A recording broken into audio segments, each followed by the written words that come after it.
You are always vibrating, whether you're aware of it or not. Your breath, your thoughts, your presence, they all carry a frequency. But when was the last time you truly felt into the energy you're radiating, not just what you're doing or saying? Before we go any further, pause and take a breath. Notice where you are right now. Let your awareness settle not just in the room, but in your own field. This is not just a story, it's an invitation. And while you're here, leave a comment below. Let me know where you're watching from and what time it is, because vibration transcends distance and time. And by tuning in together, we amplify each other. Now, back to your field. There's a reason why certain moments in life feel off, even when everything seems fine on paper. There's a reason why some people seem to draw in opportunities, while others struggle endlessly. That reason is vibration, not as an abstract New Age idea, but as a deeply embodied truth. Your energy is speaking louder than your words, louder than your resume, louder than your plans. Many of us live dissonant lives, pushing through the noise, ignoring what feels heavy, pretending to be fine when our field is out of tune. But beneath the clutter and conditioning, you know what alignment feels like. It feels like flow, like clarity, like breathing deeply for the first time in days. You weren't taught this language of frequency, but you've been speaking it since birth. As a child, you knew what rooms felt safe. You sensed when someone's smile didn't match their energy. You knew when to trust, when to run, when to exhale. That knowing hasn't left you. It's just been covered by static. And now, you're remembering. You're not just made of energy. You are energy. And that energy isn't neutral. It has shape, direction, tone. Every thought you think hums a chord into the universe. Every emotion you carry colors your entire field. Your very being is a broadcast. To live vibrationally isn't to deny hardship. It's to meet life with presence, with resonance, with awareness of how your state creates your experience. You are not a passive receiver. You are a transmitter. And the universe listens to your signal, not your intentions. When mystics spoke of divine harmony, they weren't speaking metaphorically. They were speaking about coherence. When your thoughts, emotions, and actions sing the same song. When what you feel matches what you do. When you don't need to explain yourself because your vibration says it all. This isn't about perfection. It's about clarity. There was once a young monk who spent years in silence, not as an escape, but as a tuning. One day, he spoke only a few words to a stranger, and those words sparked a transformation. Not because of eloquence, but because they rang with clarity. That is vibrational authority. You don't have to shout when you vibrate from truth. You don't have to chase when you resonate in coherence. The first shift in your journey isn't to do more, but to feel more. To notice what contracts your body and what expands it. To ask, does this feel like harmony or dissonance? And then to listen, not with judgment, but with curiosity. Your vibration is the soundtrack of your soul, and it's been playing beneath everything all along. So today, I invite you to stop tuning yourself to expectation. Stop adjusting your energy to fit someone else's discomfort. Instead, tune in to your inner frequency, the one that's always been calling you home. This moment, right now, is your note. Hold it. Let it hum through your chest, your breath, your bones. You're not here to survive your days. You're here to vibrate truth into them. Let that be your starting point. And as you begin to feel the subtle shifts, the deep breath of clarity, the sudden lightness in your chest, know that you're not imagining it. You're remembering what alignment feels like. And this is just the beginning. In the next section, we journey deeper into the body, not as a vessel of flesh, but as the sacred instrument through which your frequency plays. You've been taught to see your body as an object, a collection of organs, skin, and structure. But beneath that physical frame pulses a current. Your body is not just a container of energy. It is energy shaped and flowing. A frequency field that remembers, responds, and radiates. When you begin to feel into it, not just conceptually, but vibrationally, you awaken a deeper form of intelligence. You've likely felt this before. The sense of lightness when you walk into a room filled with laughter. The tension in your shoulders when someone near you carries silent rage. You don't need words to detect vibration. Your body does it automatically. It is a finely tuned receiver, constantly translating the world into sensation. And it doesn't stop at the surface. Surrounding you is your aura, a subtle but real electromagnetic field that stretches beyond the skin, sometimes described as an egg of light. It holds your memories, your emotions, your beliefs. You carry not just what has happened to you, but how you've vibrated through those moments. When you feel joy, your field expands. When you contract in fear, it tightens. When someone gets too close and you flinch for no reason, your field has spoken before your mind could explain. This is the whisper of your energy body. It never lies. Now imagine treating your body not as a problem to fix, but as an instrument to tune. Inside this vibrational instrument are chakras, energy centers aligned along your spine, each resonating with a unique tone. Ancient traditions like yoga and Taoism have described these centers for thousands of years.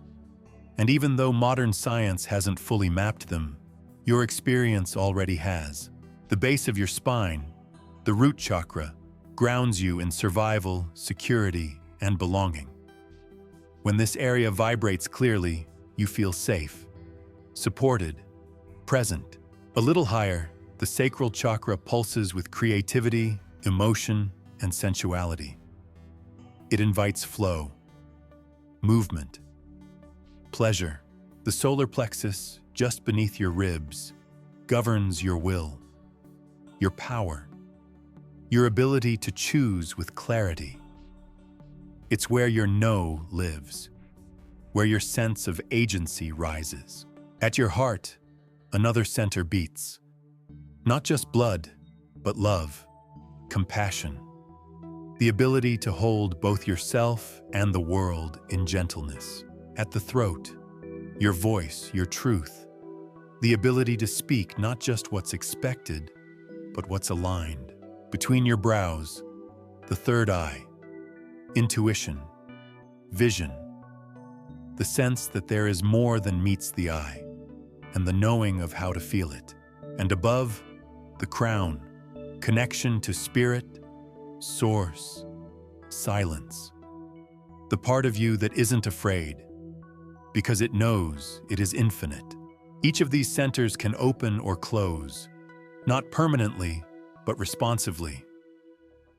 Trauma, stress, disconnection, they dim the flow.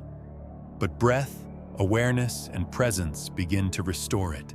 And this is where your daily rituals become medicine. You don't need complex tools. You need attention. Breathwork rebalances, movement clears, sound awakens, stillness reveals. One woman I met used to suffer chronic throat infections. She was soft-spoken, constantly apologizing, never quite saying what she meant. One day, in a moment of quiet desperation, she sang. Not beautifully, not perfectly, but truthfully. And she wept. Her voice, unused for years in its real tone, cracked through something ancient. That was the beginning of her healing, not because a doctor prescribed it, but because her vibration reclaimed itself. You don't need permission to feel your energy. You need to listen. Your meridians, the invisible rivers described in Chinese medicine, carry life force through your body. When they're flowing, you feel clear. When blocked, foggy, or fatigued. Acupuncture, acupressure, even mindful touch can reopen those paths. But so can laughter. So can tears. So can placing your hand on your own heart and saying, "I'm listening now." Every part of you, seen and unseen, wants one thing: coherence. Not perfection, but flow. And here's the secret. Your body isn't waiting for an outside healer. It's waiting for you to return to your field. Try this.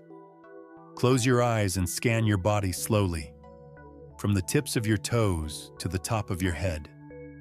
Don't try to fix or label, just notice. Where do you feel tight? Where do you feel light? Where is there silence? Where is there noise? Now breathe into one of those places. No agenda, just presence. What you feel is not your imagination. It is intelligence, energy speaking its own language. You can visualize your chakras as spheres of light, spinning with rhythm. If one feels dim, see it clearing, expanding, harmonizing with breath. You're not forcing it. You're remembering it. Energy loves attention, and energy loves joy. So when you dance, sing, laugh, play, walk barefoot in grass, you're not wasting time. You're clearing static. You're amplifying resonance. You're letting life move through you again. You might take a salt bath and feel something lift. You might sit in sunlight and feel your field warm and expand. These aren't luxuries. They're energetic hygiene, as essential as brushing your teeth. But there's more. Your energy body doesn't just hold the present. It carries echoes, ancestral stories, past life patterns, emotional signatures passed down like invisible DNA. And when you begin to do this tuning work, sometimes things rise that don't make logical sense. Let them rise. You are not broken, you are broadcasting. And when you release stored emotion with compassion, not judgment, you become more spacious, more alive, more whole. Remember, you are not your fear. You are not your trauma. You are not your pain.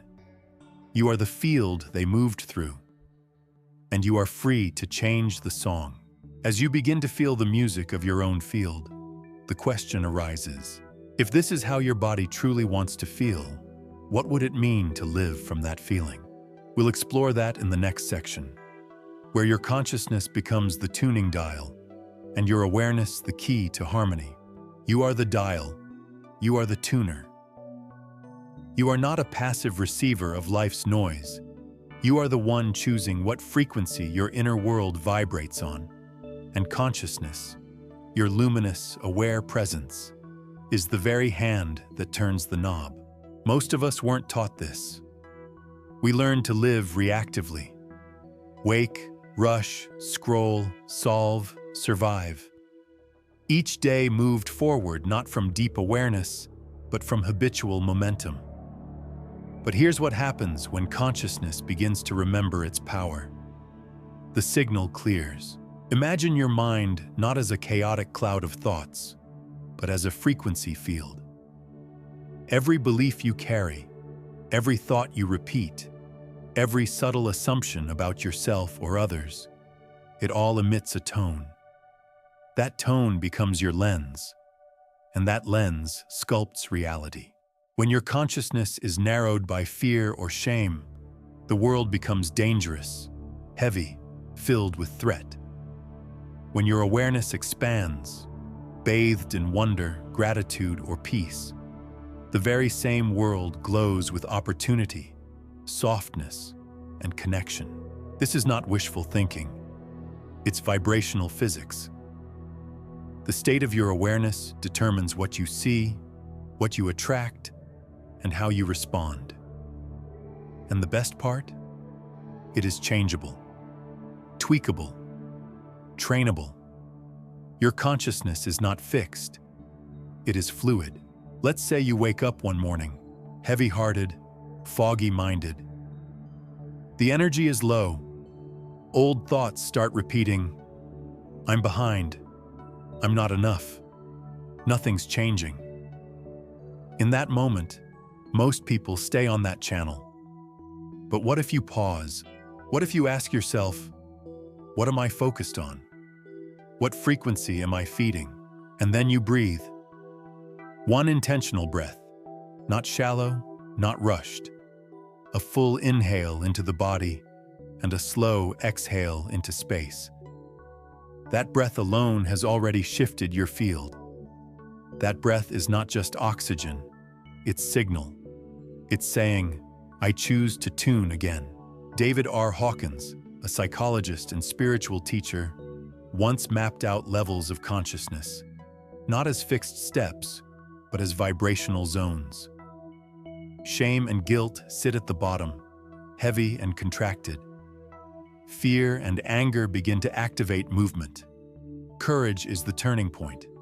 When a person stops blaming and starts choosing, then come willingness, acceptance, and reason, frequencies that bring clarity and capacity.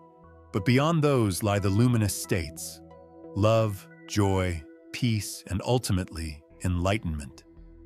Not as unreachable ideals, but as accessible vibrations we can visit and return to when we cultivate alignment. You've likely touched these before. That moment in nature when the mind fell silent and everything shimmered. That hug where you felt your heart drop its armor. That act of kindness that left you radiant for hours. These are not accidents. They are visitations to your natural frequency, your undistorted state. So how do you get back there when life pulls you away? You start with intention. The moment you decide, I want to rise, you begin to lift. Intention is not fantasy. It's a tuning fork. It says, I am willing to choose clarity over chaos, stillness over speed, love over fear. Then comes attention. Where you place your awareness is where your energy flows.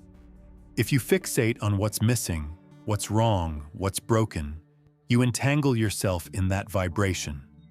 But when you begin to notice beauty, breath, rhythm, your frequency shifts. And so does your reality. Your breath is your anchor. Quick, shallow breathing keeps you in survival mode.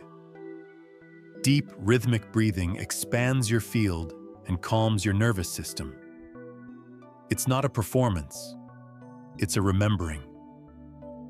In many ancient traditions, breath was seen as the spirit itself, the bridge between the visible and the unseen.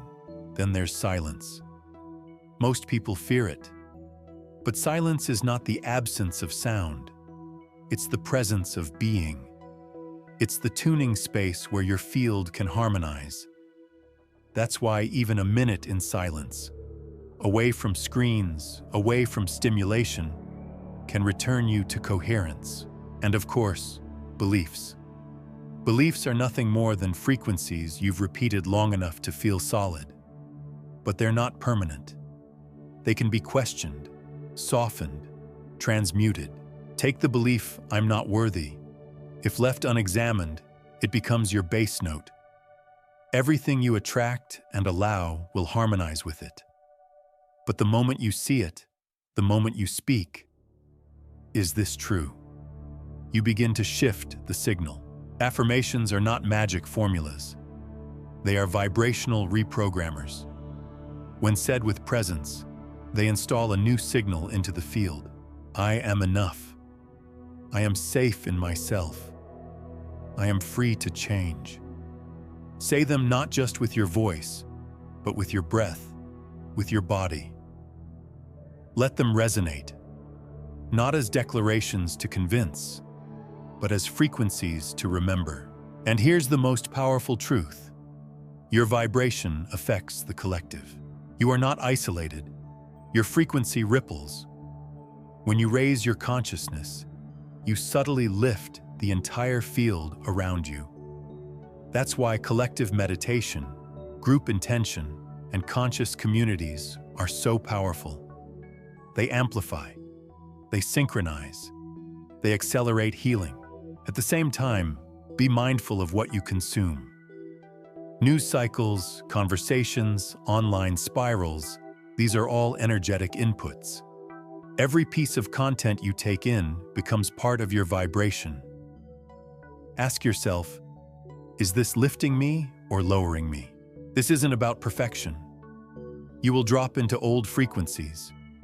You will feel fog, frustration, fatigue. That's part of being human. But the practice is not in avoiding the fall. It's in how quickly you return. One woman began every morning by writing just 3 things she was grateful for. At first, it felt pointless, but slowly, her tone shifted. Her days felt lighter. People treated her differently. Her decisions became clearer. What changed was not the world. It was her frequency, and the world responded. You are the DJ of your own inner station. You decide what music plays. So here's your invitation. Each morning, before the world pulls you outward, ask, what am I focusing on? What am I believing? What am I vibrating? And if the answer feels heavy, choose again. Breathe, speak truth, move gently. Because when you shift your consciousness, you shift your life. And the energy you bring to the world begins to change it. Quietly, but profoundly. In the next section, we'll descend into the terrain of emotion, not as chaos to manage, but as pure current. The frequency of feeling is your greatest amplifier, and it's time to learn how to ride the waves. Your emotions are not distractions. They are data. They are movement. They are frequency. Each one is a wave in your field, asking to be felt, not judged. And when you stop seeing emotion as something to control and start listening to it as energy in motion, everything begins to shift. Feelings are not flaws in your system. They are your system's way of communicating. Yet from a young age, you were likely told to suppress, to toughen up, to smile through discomfort. Over time, this programming turns your body into a pressure chamber of unexpressed energy. But your emotional landscape was never meant to be silent. It was designed to be sung. Let's begin where it often hurts the most, the low vibrations. Shame, guilt, grief, anger. These are not bad emotions. They are heavy ones. They contract your body, tighten your field, and limit your perception. When you carry them chronically, they cloud your vision. You begin to believe the world is unsafe, that love must be earned, that you're inherently not enough. But the truth is, these emotions are messengers, not facts. Grief, for instance, isn't just sadness. It is love with nowhere to go. Anger isn't destruction. It's a boundary that hasn't been named. Even fear, at its root, is your body's sacred attempt to protect your aliveness.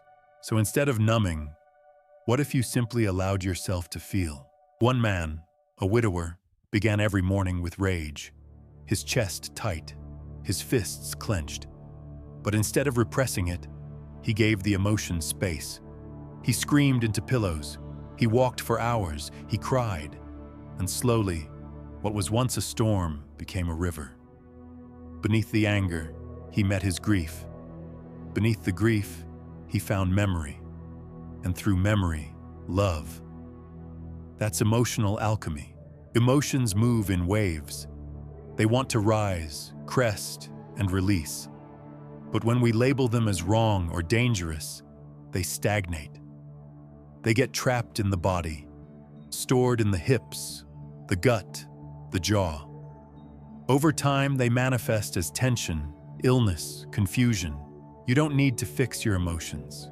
You need to feel them. Try this. The next time you feel something strong, joy, sorrow, irritation, longing, pause. Place a hand on your heart. Breathe. Name what you feel. This is grief. This is fear. This is longing. That act alone moves you from being inside the wave to riding it. Neuroscience confirms it. Labeling an emotion reduces its intensity. It activates awareness. Now ask, what does this feeling need? Not how do I get rid of it, but what is it asking for? Maybe fear needs safety. Maybe shame needs forgiveness. Maybe joy just needs to be danced with. You are not your emotions. You are the field they move through. But until they move, they stay. And when they stay too long without movement, they distort your vibration. One of the simplest practices for clearing emotion is movement. Shake your body, literally, for 1 minute. Jump, twist, tremble. This resets the nervous system. Animals in the wild do this instinctively after a threat, shaking to discharge the energy. But humans learn to freeze, to hold. You can unlearn that. Sound is another portal. Moaning, sighing, humming, even crying. These are vibrational releases.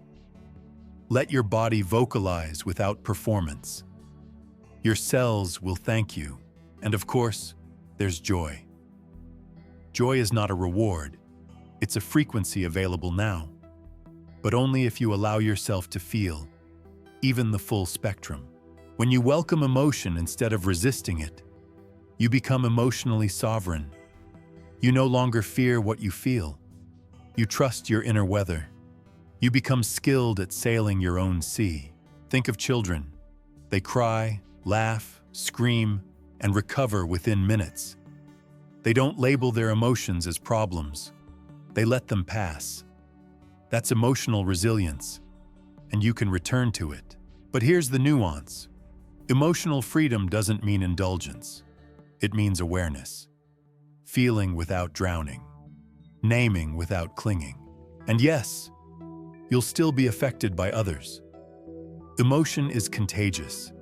If you spend time around people vibrating in fear or resentment, it can pull you down. That's why your environment matters. Who you spend time with, what conversations you entertain, what energies you allow to enter your space. All of it shapes your emotional field. This is where boundaries come in, not as walls, but as filters. A boundary says, I choose what enters my field. I choose what stays. Saying no is not rejection, it's protection. Protection of your frequency. Emotional neutrality is one of the most powerful states you can cultivate. It's not coldness, it's presence. It's the ability to witness emotion without being hijacked by it. To say, I feel this, I see this, and I remain centered. From this place, you can begin to transmute. Grief becomes compassion. Anger becomes clarity. Fear becomes insight. This is not spiritual bypassing. This is vibrational mastery. In ancient times, alchemists sought to turn base metals into gold. But the true alchemy was internal, transforming dense emotion into luminous being. That's what you're doing now. At the end of each day, try scanning your emotional frequency.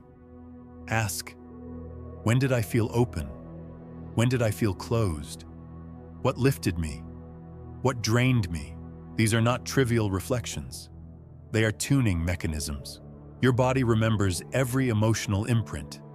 Every unresolved feeling leaves a trace. But with awareness, you can clear those imprints, not through force, but through loving attention. And here's something deeply personal. Your emotional healing doesn't end with you. Every time you feel fully and release with awareness, you are dissolving patterns that may have lived in your lineage for generations. You are freeing not just yourself, but everyone connected to your vibration. That is the power of feeling. That is the gift of emotion. Let every tear you shed be sacred. Let every laugh be medicine. Let every sensation be a message. And as you continue to honor the pulse of your own frequency, remember this. The way you feel is the way you vibrate. and the way you vibrate is the way life responds. In the next section, we'll bring these currents into daily life. Not just awareness, but practice. Not just tuning, but fine-tuning your frequency moment by moment until it becomes your most natural rhythm. Your life is a symphony, and each moment is a note. Some rise with clarity, others fall into discord.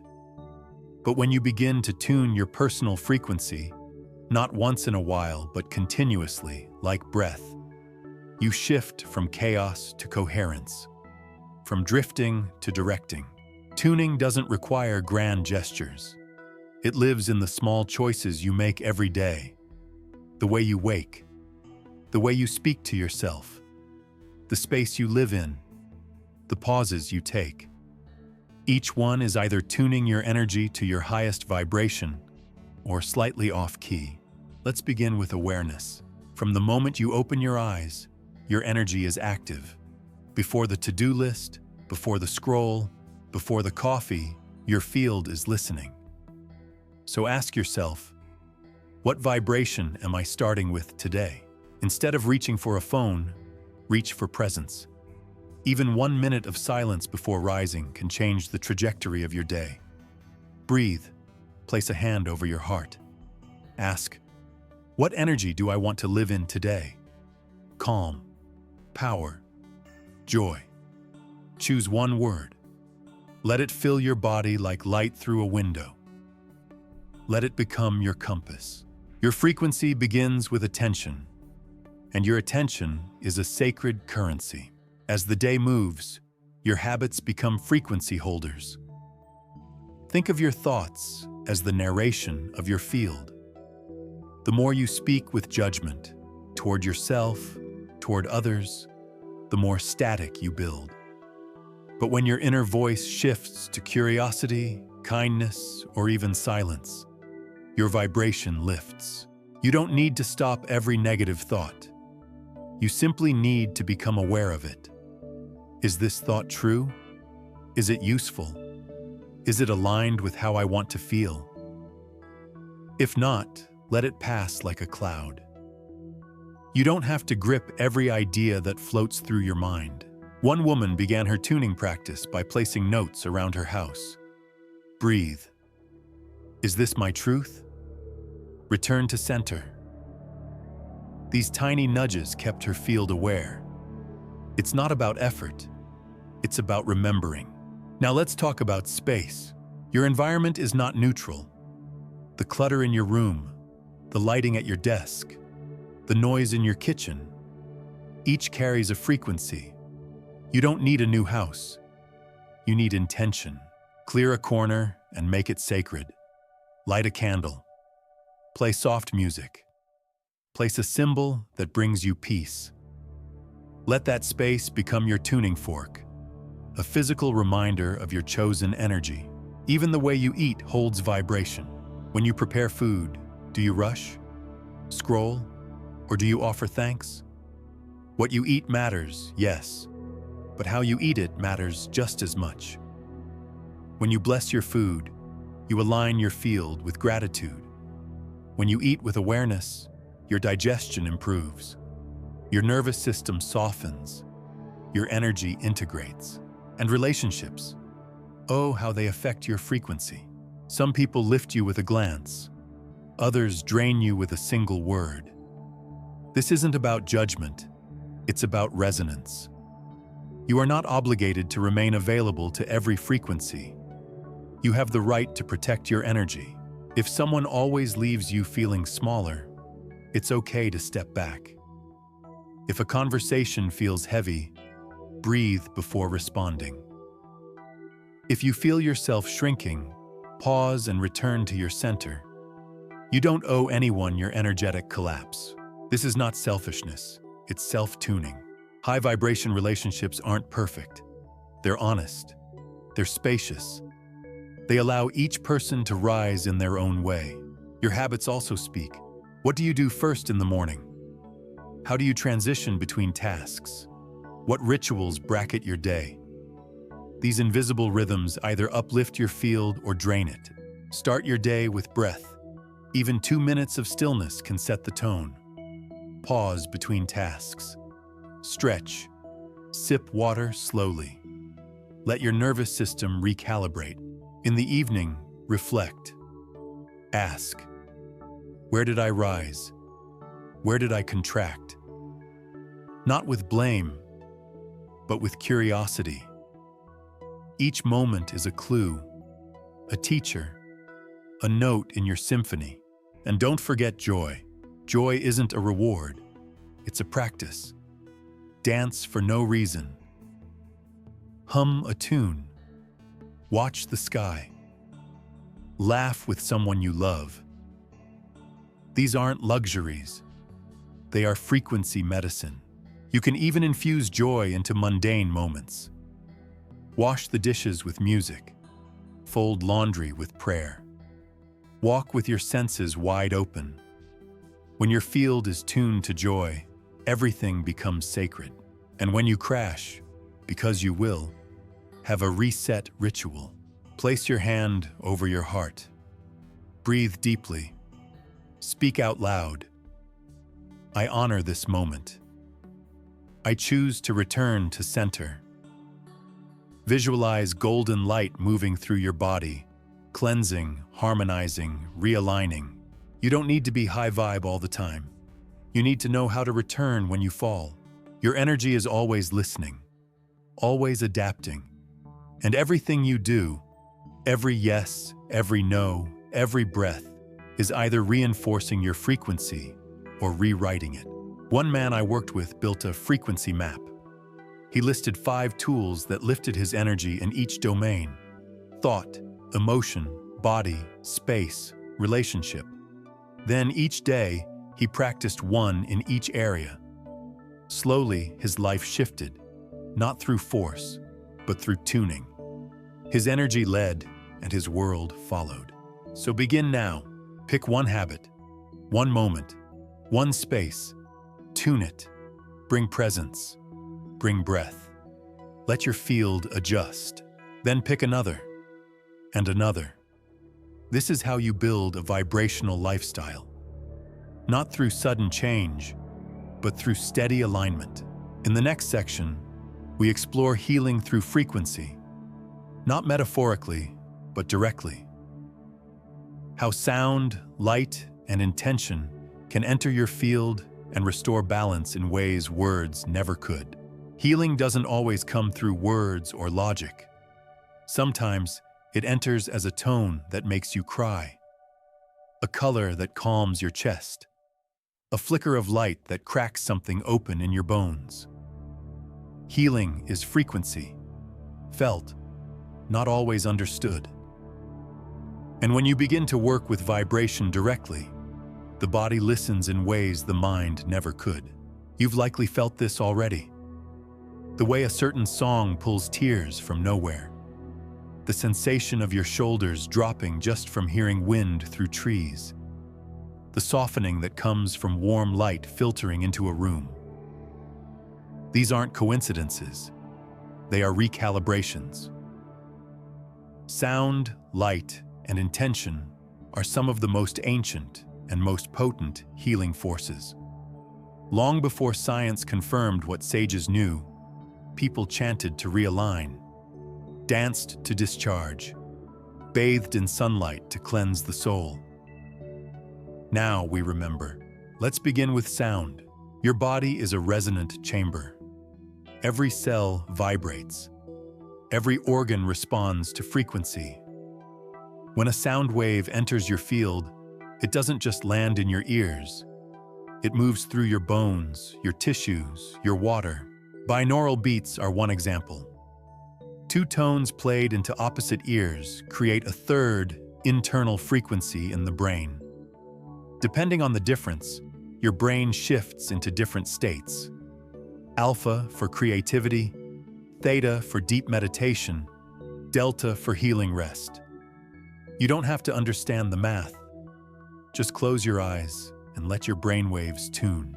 Then there are crystal singing bowls, tuned to match specific energy centers or chakras. When played, they generate waves that ripple through your auric field. People report feeling tension dissolve, old grief rise and release, even spontaneous insight. The sound doesn't just relax you, it realigns you. One woman, after years of unprocessed grief, lay in a sound bath for the first time.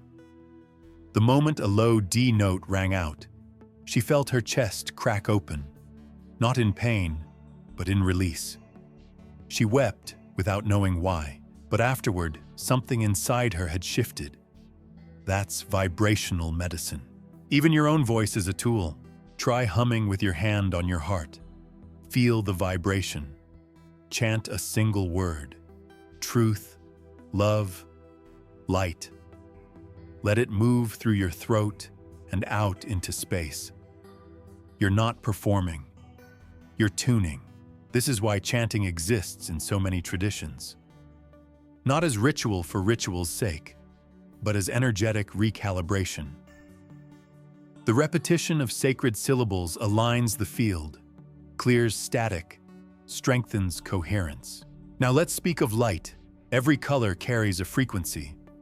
Red grounds, orange inspires, yellow activates clarity, green heals the heart, blue soothes, indigo opens insight, violet deepens connection, gold invites divinity. These aren't poetic metaphors, they are wavelengths. Your body responds to them. Ancient temples used colored glass to bathe the sick in specific hues. Today, chromotherapy uses light to assist with pain, mood, and even sleep regulation. LED light therapy is used in modern medicine to stimulate cellular regeneration. But beyond the clinic, natural light remains the most accessible tool. The sunlight at dawn resets your circadian rhythm. Exposing your eyes and skin to morning light boosts mood, focus, and energy. But more than that, it charges your field. You are not just metabolizing light. You are absorbing frequency. Try watching the sunrise in silence. Let the colors shift across the sky. Let your breath match the stillness. That moment alone is medicine. Now water. Water is among the most responsive substances on Earth. Dr. Masaru Emoto's experiments showed that water crystals change structure depending on the energy directed toward them. Words of love created symmetry. Words of hate caused distortion. If your body is over 70% water, what does that mean for the way you speak to yourself? Blessing your water before drinking it isn't superstition. It's energetic imprinting. Speak to it. Say, "Thank you for nourishing me." Play healing music near it. Visualize it glowing. Your cells receive what your energy directs. And this is the unifying force behind all vibrational healing. Intention. When your intention is clear, you become a conduit. Reiki practitioners, for example, channel universal life energy into another's field through hands and presence. They don't control it, they offer it. And energy, being intelligent, knows where to go. Even acupuncture works on this principle, stimulating meridian points to restore energetic flow. You might not see the pathways, but your body does. Your field remembers. And when touched with awareness, it responds. But you don't need a practitioner to begin. You can create healing rituals right where you are. Light a candle and hum. Soak your feet in salt water while listening to a mantra. Sit in sunlight with your palms open. Place crystals near your heart. Walk barefoot on earth. Speak kind words to yourself as you stretch. It's not about tools, it's about attention. One man created a ritual every evening. He'd turn off all lights, light one candle, sit in silence with a warm drink, and breathe into his body. No phone, no talking, just presence. After a few weeks, his sleep improved. His digestion regulated. His mind softened. Not because he was fixing anything, but because he was tuning in. You are the field, and the field responds to how you live. But intention alone is not enough. Consistency deepens the signal. If you listen to healing music once a month, it soothes. If you listen daily, it recalibrates.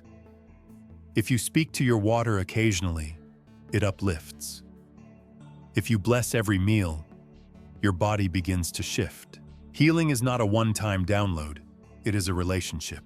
And perhaps the most profound healing happens when you stop trying to fix yourself and start remembering your wholeness. You are not broken, you are broadcasting. And when the broadcast becomes distorted, you don't punish the signal, you realign the station. That's what sound does. That's what light does. That's what love does. Let your daily life become the ritual. Let your breath become the chant. Let your home become the healing space.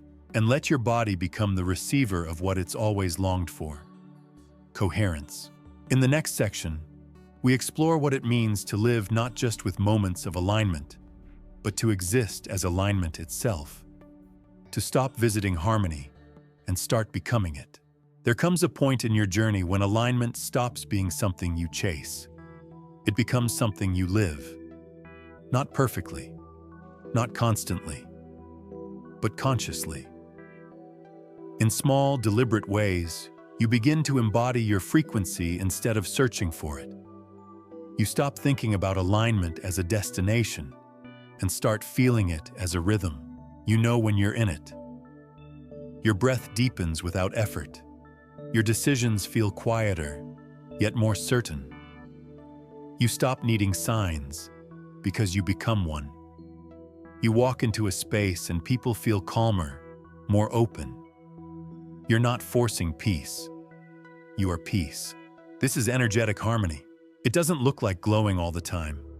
It looks like coherence. When what you feel, what you think, and what you do are in resonance, there is no inner war, no sharp edges inside your voice. Your field becomes smooth, fluid, magnetic. One man once said, "I used to plan my life by strategy. Now I follow alignment, and things arrive that I couldn't have planned." He wasn't speaking about passivity.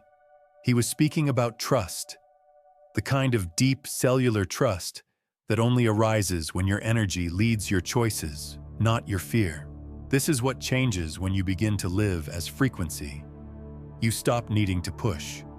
You begin to allow, and allowing is not doing nothing.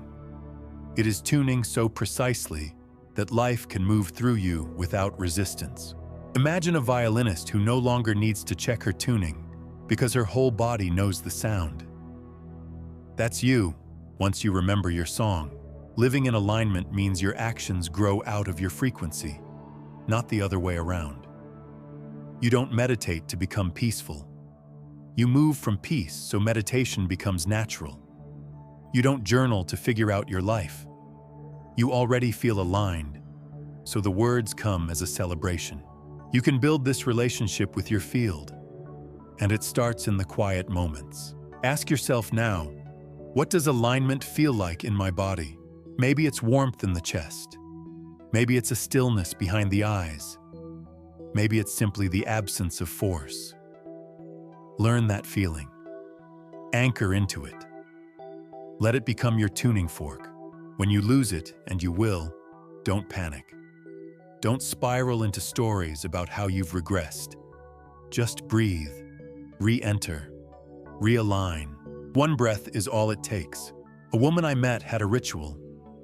Before making any decision, big or small, she would ask herself, does this feel like contraction or expansion? Not, is this smart? Or will they approve? Just, does this feel aligned? Over time, her life shifted. Not because she changed her job or her relationships, but because she changed how she moved through them. This is energetic leadership. It begins with self. When you live as alignment, your presence speaks louder than your advice. Your calm regulates rooms. Your joy becomes permission. Your truth becomes a mirror. And here's the paradox. The more you embody alignment, the less you need validation. Because the resonance itself becomes its own reward. You'll still be challenged. Of course. Life doesn't stop testing you. But the difference is how you meet the test. Not from panic, but from presence. You'll feel the wobble, and you'll return faster. This is the heart of spiritual maturity. Not floating above life, but entering it fully without abandoning your center. And yes, there will be seasons where you forget. Moments when you override your knowing. That's not failure. That's part of the music. Every dissonant chord makes the harmony more meaningful. Stillness becomes more than rest. It becomes alignment's workshop. Take 10 minutes today. Sit without agenda. No affirmation, no goal, just breath and body. Listen. Let the silence speak. It will, if you're willing to hear. You might feel a sensation in your chest, a whisper in your gut, a soft wave of yes or no. These are your instruments. Your frequency doesn't need a loud voice. It speaks in tone, not volume. And when your actions grow from this place, something sacred happens. The right people begin to notice. Not because you chase them, but because you resonate with them. The opportunities align. Not because you hustle harder, but because you're clear. The path lights up. Not because you're lucky, but because your energy is finally guiding your steps. Living as alignment also means you will outgrow things, quietly, naturally.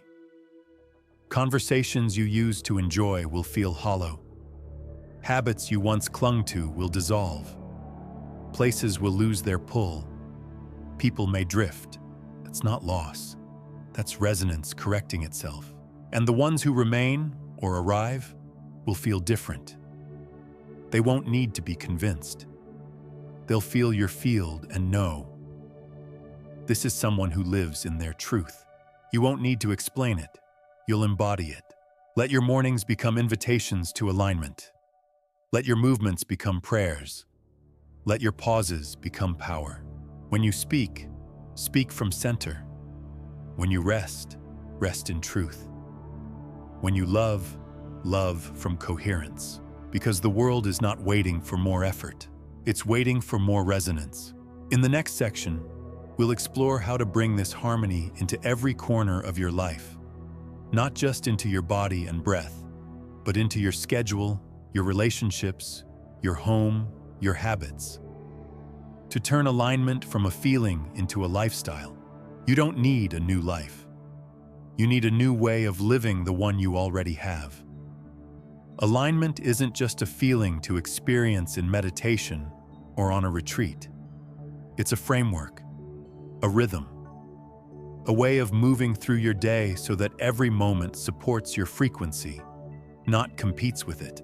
This is the vibrational lifestyle. It doesn't require perfection. It doesn't require spiritual branding or morning routines that look like magazine covers. It requires presence, attention, intention. Again and again. Like breath, like pulse. Your lifestyle already broadcasts a frequency. The question is it broadcasting what you truly want to live? Let's start in the morning. Before the emails, before the scroll, before the mental noise, there is a sacred window. What you do in that window calibrates your entire field. Not because it's magical, but because it's your first declaration of what matters. Do you begin your day with anxiety or with alignment? You don't need hours. You need presence. Light a candle. Stretch with awareness. Place both feet on the ground and breathe for 1 minute. Ask, how do I want to feel today? Not what you want to achieve. How you want to feel. Choose a word. Joy, power, calm, clarity. Let it guide your choices. Let it become your filter. Then move. Let your first actions carry that word. Brush your teeth slowly. Eat mindfully. Open the windows and greet the light. This isn't just ritual, it's frequency anchoring. You're not doing these things to check off a list. You're doing them to remember who you are. As the day unfolds, build micro moments of tuning. A breath before a meeting, a silent mantra before a call, a pause before speaking. These are not inefficiencies. They are recalibrations. Now look at your work. You might not love your job. That's okay. A vibrational lifestyle doesn't mean escaping your reality. It means infusing it with coherence. Find ways to work in alignment with your energy. Wear something that makes you feel whole. Use music that supports your focus. Place a symbol at your desk, a stone, a photo, a word that reminds you of your frequency. Even the tone of your emails, the pace of your tasks, the way you transition between moments, each can become a portal into greater presence. If you're building a dream, do it from the vibration of the dream, not the desperation of lack. Visualize not just the result, but the feeling, and live that feeling in small ways today. That's how the future starts showing up now. Let's turn to relationships. A vibrational lifestyle doesn't control people. It guides your interaction with them. Speak your truth without weaponizing it. Listen fully. Choose peace over proving. Honor your energy. Say no when something contracts your field. Say yes when your body softens in response. You don't have to explain your frequency. You just have to live it. And yes, some will match your shift. Some will drift. Let both happen. Your job isn't to hold on. Your job is to hold your truth. In high-frequency relationships, there's space, honesty, respect, and when there's challenge, it leads to growth, not diminishment. Seek these, nurture them, and release what pulls you away from coherence. Now your home. Your home is your energetic container. Treat it as sacred space. Clear clutter not for aesthetics, but for flow. Let light in. Burn sage or incense not as performance, but as purification. Play healing music. Speak blessings aloud. This home is a sanctuary. It holds peace. It holds love. It holds me. These simple declarations shape the field. Your space begins to hold you back. It becomes a charging station instead of a draining ground. Let's speak of the body. Your body is your frequency vessel. Nourish it not out of punishment, but reverence. Eat what energizes. Hydrate like a ritual. Rest without guilt. Move with joy. Even small shifts matter. Lighting a candle while you stretch. Blessing your food. Walking barefoot. Choosing clothes that express how you want to feel, not just what hides your fatigue. Ask often, is this choice tuning me or dulling me? What about when conflict arises? When you fall out of alignment? Pause. Breathe. Ask, what pulled me out? What frequency do I want to return to? Then take one micro action in that direction. A single breath, a drink of water, a shift in posture, a gentle no, a step outside. These are not small. These are tuning forks. And evenings, they matter. They're your energetic reset.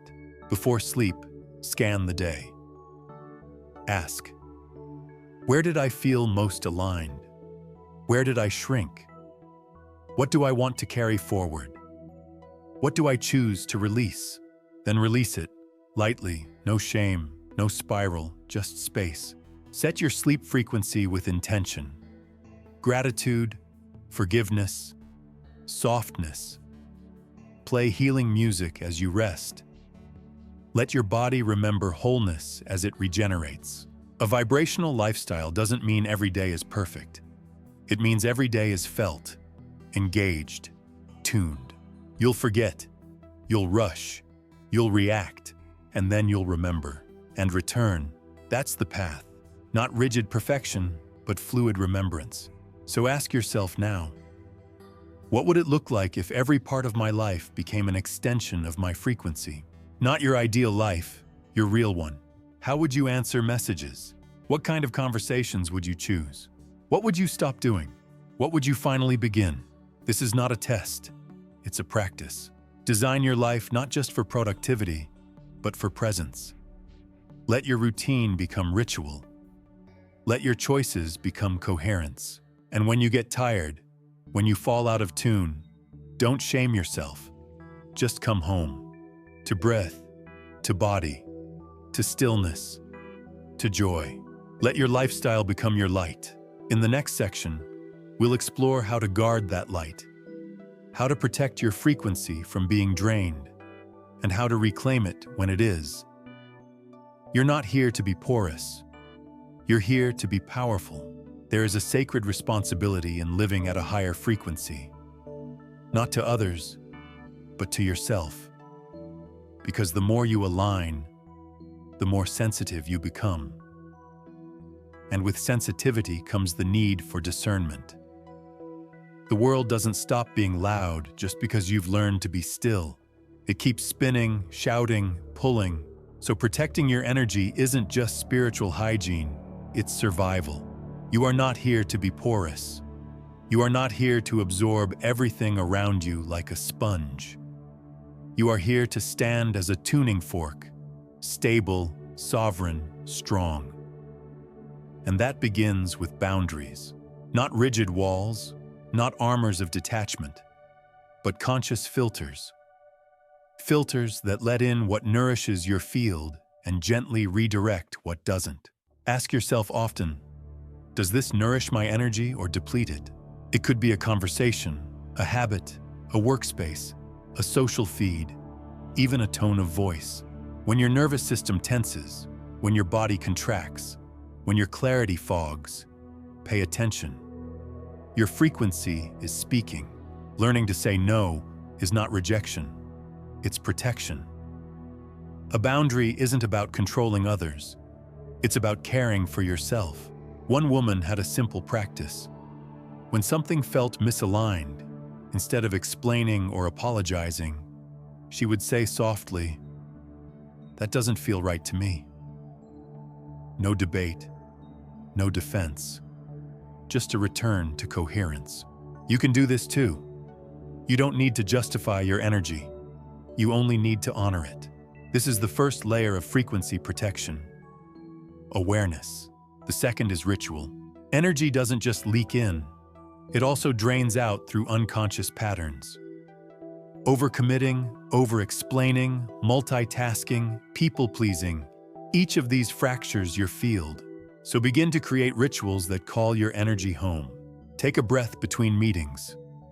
Stand in the sun after difficult conversations. Wash your hands with intention. Let the water carry away anything that isn't yours. Visualize a soft field of light around your body, pulsing with your own signal. Reinforce it often. Frequency protection also lives in your digital life.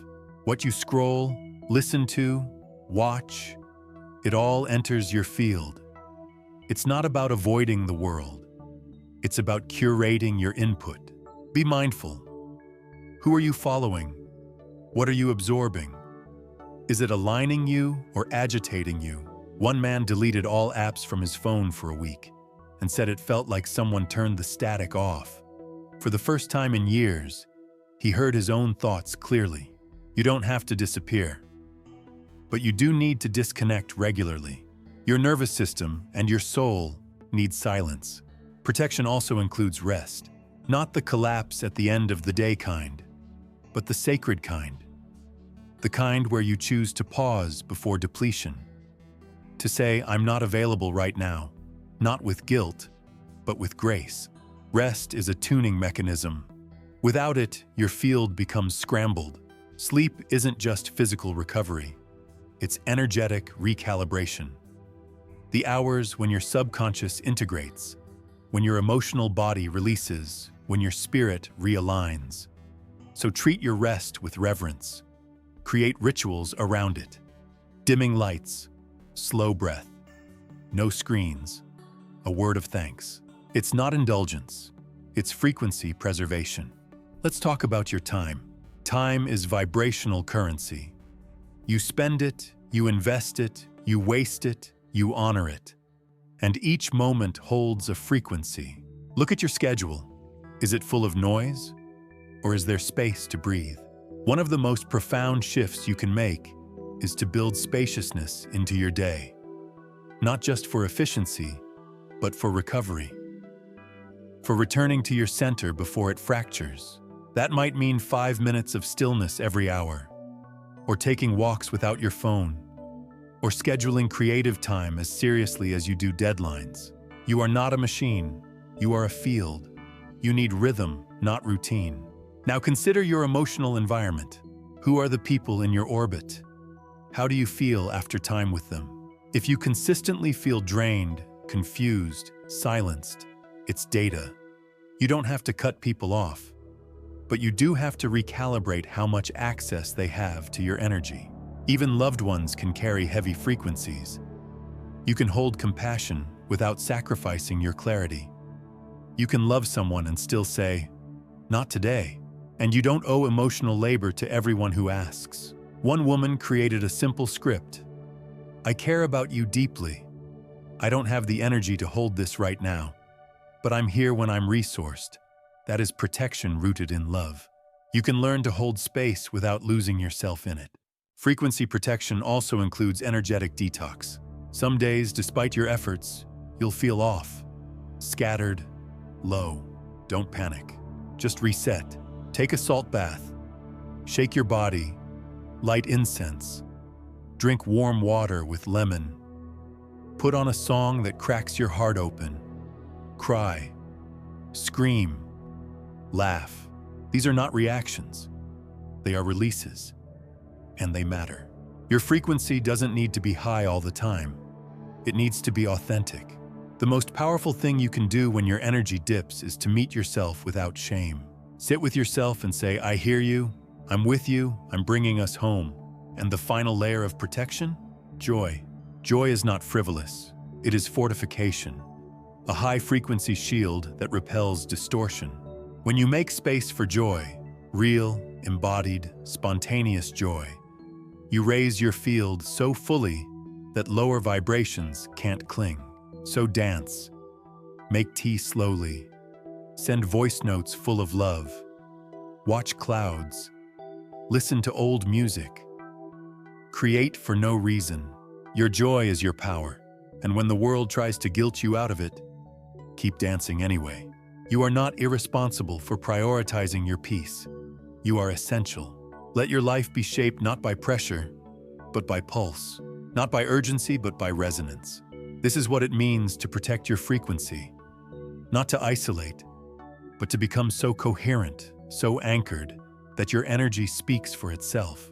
And when you protect your energy with love, you invite others to do the same. In the next section, we'll deepen into the sacred spaces you inhabit, the environments and relationships that either echo your alignment or pull you out of tune. Because you weren't meant to do this alone.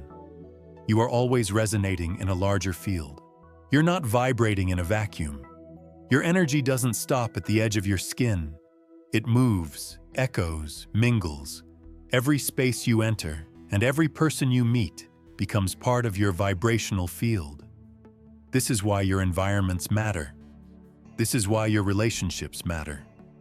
They either amplify your coherence or subtly erode it. You've felt this. The room that makes your breath slow. The friend whose presence calms your system before a word is said. The cafe you return to not for the coffee, but because something there feels like exhale. These are not accidents. These are spaces and people whose energy resonates with yours. Let's begin with environments. Your physical surroundings aren't just backdrops. They are active participants in your frequency. Your home, your car, your workspace, they're all broadcasting signals. So the question becomes, are they tuning you or are they distorting you?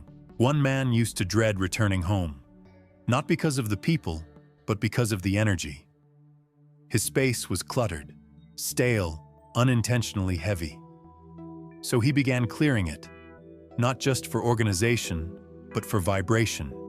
He opened windows, lit candles, played soft music at dusk, hung art that spoke to his soul. Within weeks, his anxiety began to fade.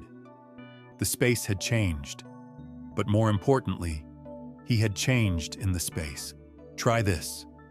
Walk through your space slowly, like you've never been there before.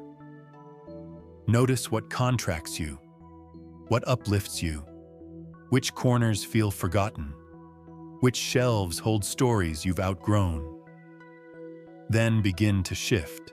Decluttering isn't just about aesthetics. It's about opening channels for energy to flow. Every object holds a tone. Every pile whispers. Every doorway is an energetic threshold. Create altars, not necessarily religious ones, but focal points of intention. A small shelf with a stone, a candle, a photo. A place where you breathe and remember. Let your space become a mirror of your inner harmony. And don't forget light. Natural light elevates the field. Let it in. Or use warm lamps to soften your edges. Smells matter too. Incense, essential oils, even the scent of tea, all of it vibrates. Your home can become your sanctuary, not through cost, through care. And now, relationships. If space is the body of resonance, people are its heartbeat. The energy between you and another forms a third field, and that field has tone, temperature, tension. You've known this. The friend who makes you feel seen in a single glance. The partner who regulates your nervous system with their presence. The stranger who makes you want to smile for no reason. This is vibrational chemistry. But not all connections are nourishing. Some people enter like static. Some speak in a way that scrambles your clarity. Some ask you to dim so they can shine. It's not about blame. It's about resonance mismatch. And when that mismatch persists, it becomes emotional fatigue. Misalignment you carry home. Disorientation that lingers. You do not have to maintain relationships that distort your truth. You can love someone and still create space. You can forgive someone and still walk away. You can explain, or you can simply choose peace. One woman realized that every time she visited a longtime friend, she left with self-doubt. Subtle digs, backhanded compliments, old roles she no longer fit into. So she paused the visits, and in that pause, her clarity returned. Her energy recovered. Sometimes healing isn't reconciliation. Sometimes it's release. But when resonance is right, it's unmistakable. You rise, you expand, you feel braver, clearer, more whole. These are the relationships to water. Speak from presence. Listen with curiosity. Laugh without pretense. Invite challenge that helps you grow, not fear that asks you to shrink.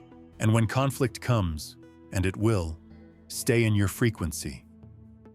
Don't drop into defense. Stay rooted. Breathe. Speak your truth. Not to win, but to remain aligned. Even in disagreement, coherence is possible. Try this. Before any challenging conversation, pause.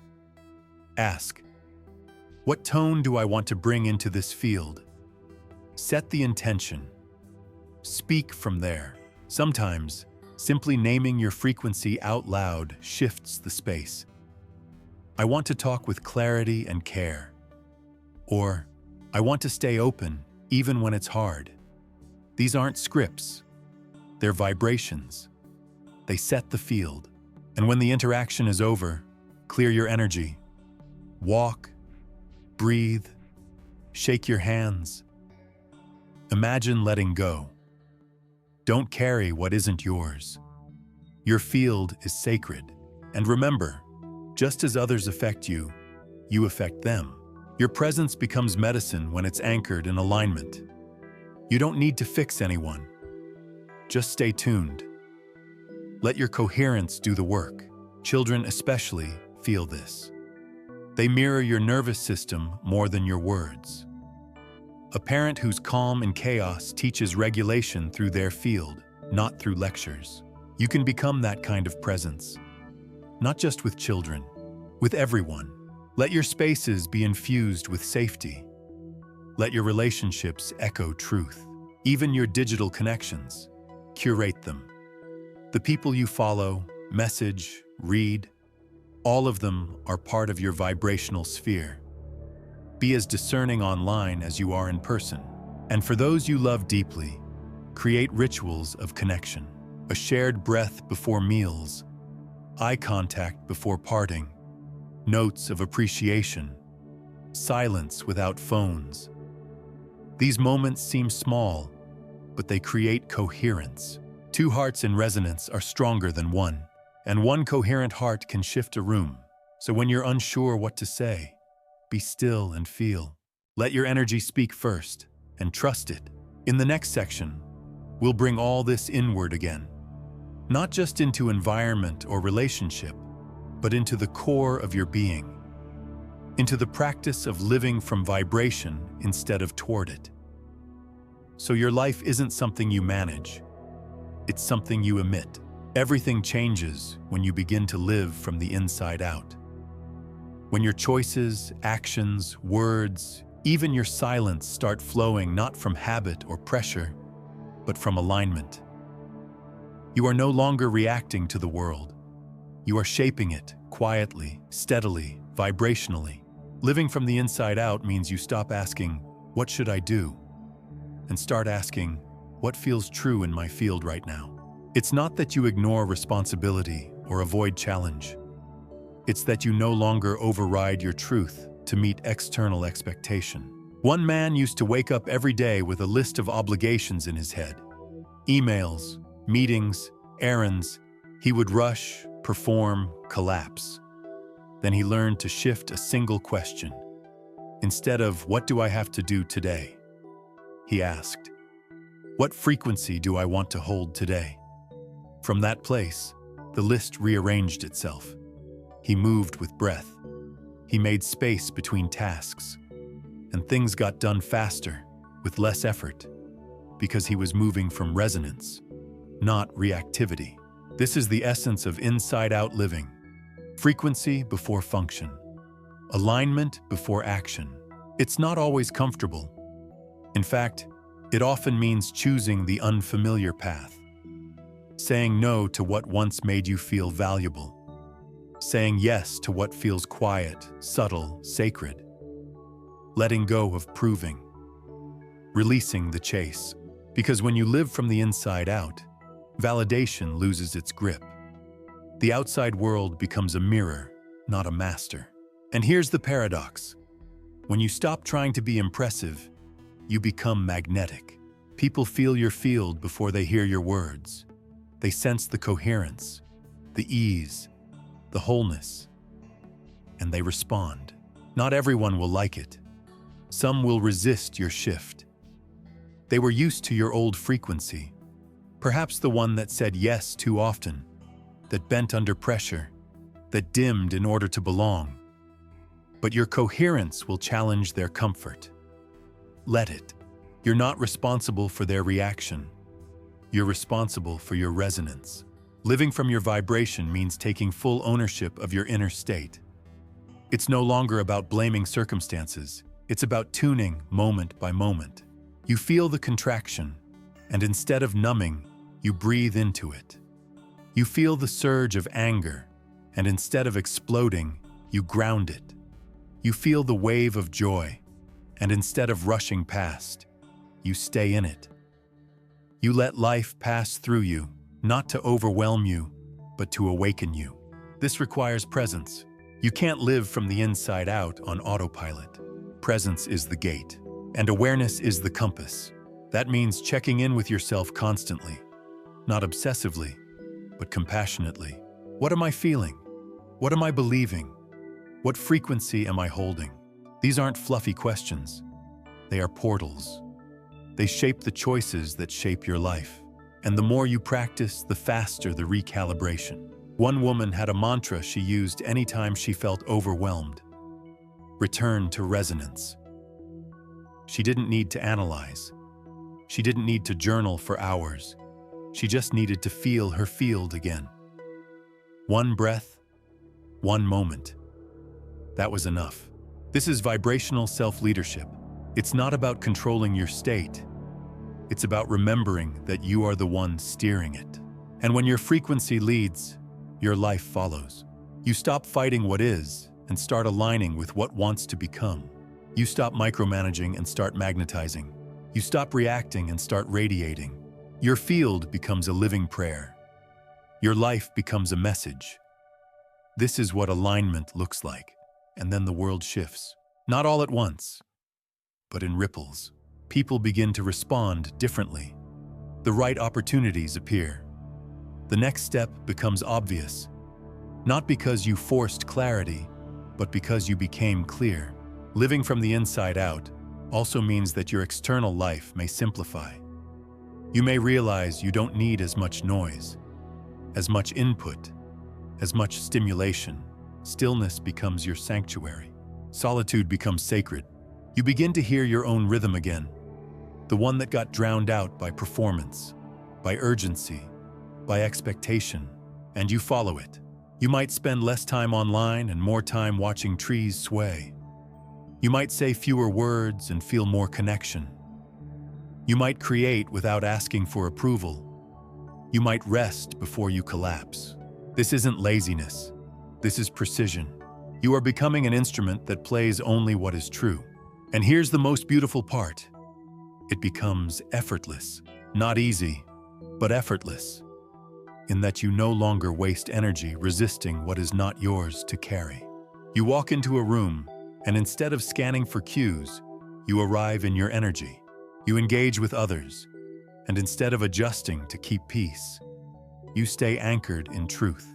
You move through your day, and instead of reacting to noise, you respond from signal, one breath at a time, one aligned choice at a time.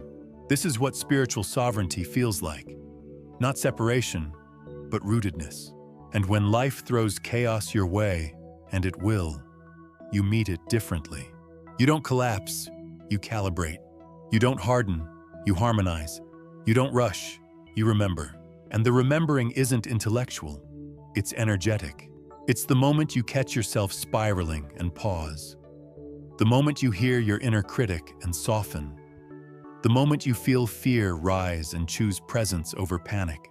These small moments, they're everything. They're how you become the frequency you wish to live in.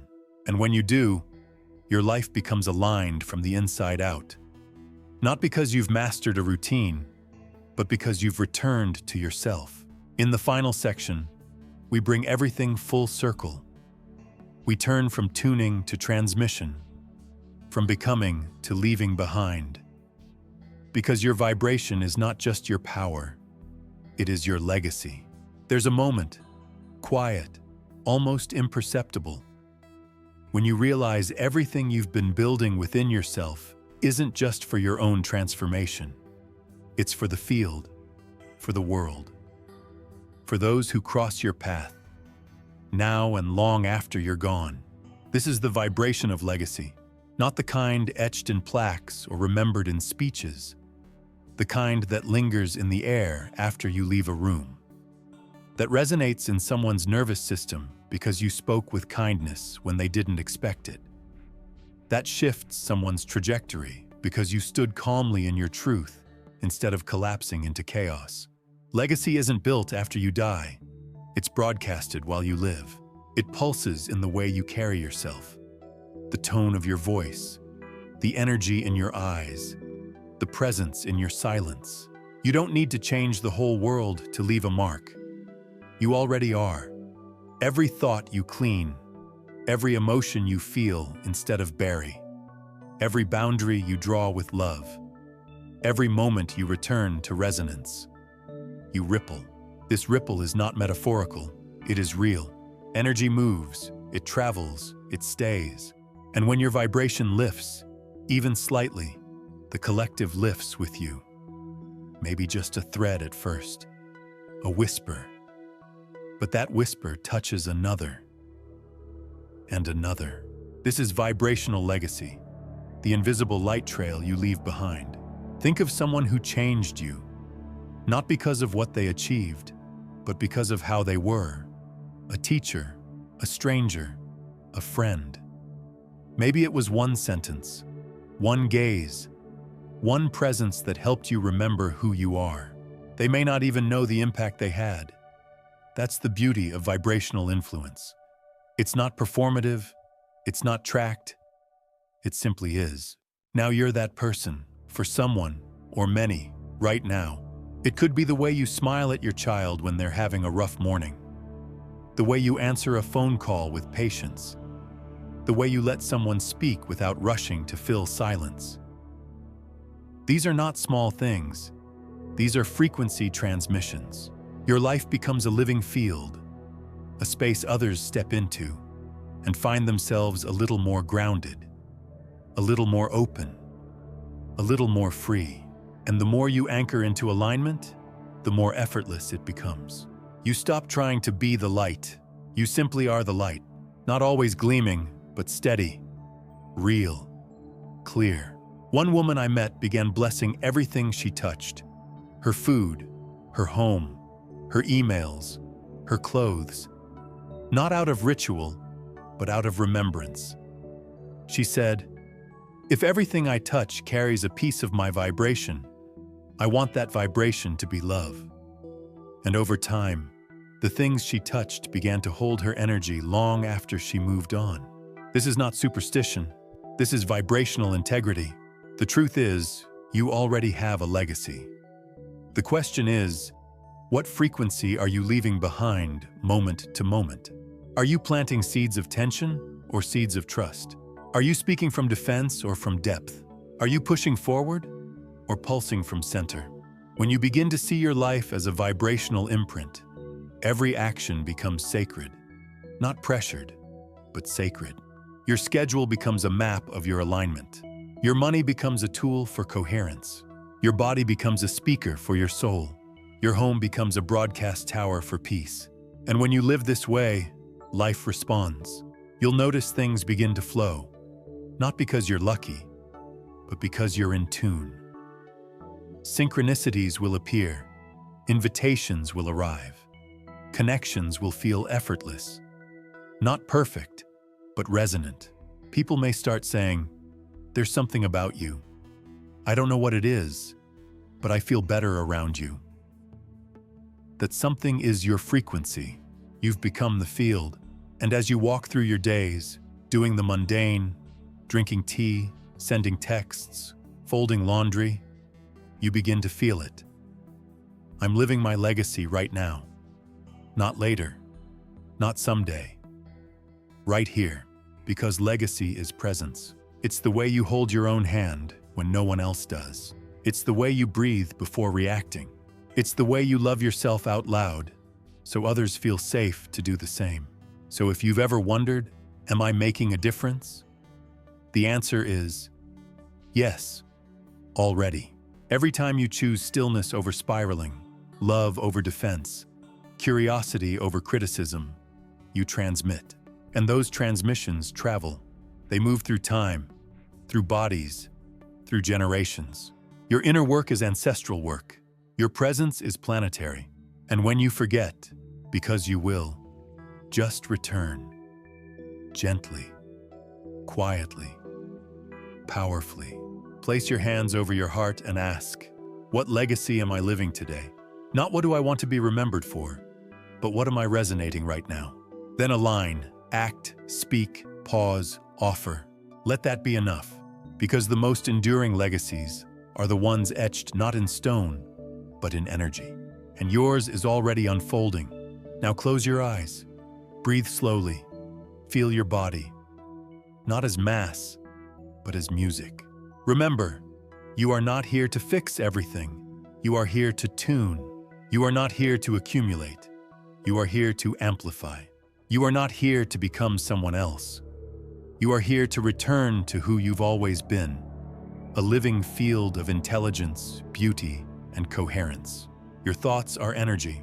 Your emotions are guidance. Your actions are vibrations that echo long after they're complete. So live each day like a note in a great song. Let your silence hum with truth. Let your presence speak before your mouth does. Let your laughter become medicine. Let your love become legacy. And when you rise tomorrow, don't chase the world. Just tune yourself first and trust. The right world will meet you. You are not just the result of your past. You are the tuning fork of your future. So breathe in, feel the signal, and say quietly or aloud, "See, this is my legacy. I am a being of frequency. I choose to live in alignment, love, and light." And let that be the vibration the world remembers you by.